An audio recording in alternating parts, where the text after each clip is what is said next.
Wow. Thank you. Thank you to the LinkedIn table and the cheap seats. Thank you so much for that.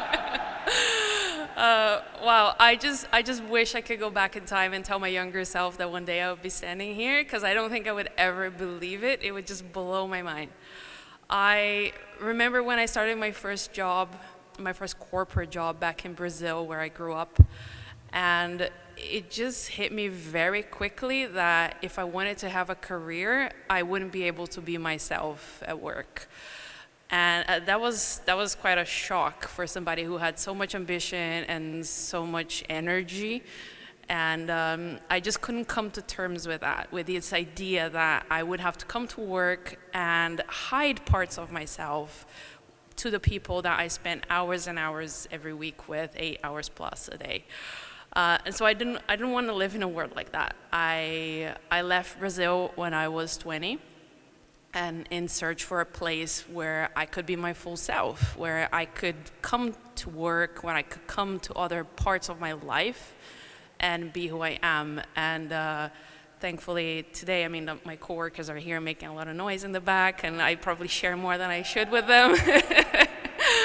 And I know that's not a unique story. There's so many people in the LGBTQ plus community, whether they come from overseas or if they left their hometowns. So many of us are very familiar with this sacrifice that is potentially leaving your family or your friends behind in search of a place where you can live a more authentic life and where you can be your full self. And while we made a lot of progress, a lot of our rights and frankly, in some instances, our own existence is being put into question at the moment.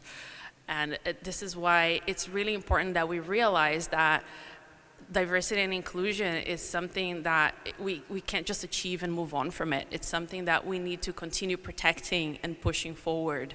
It's not something that's earned and then we get to go on a holiday.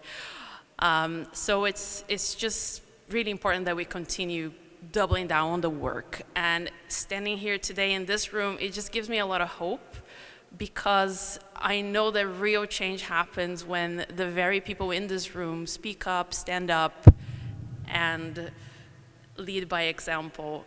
And as long as we stand together as a community, I know that nobody's going to erase our identity. So thank you very much for this award and this recognition.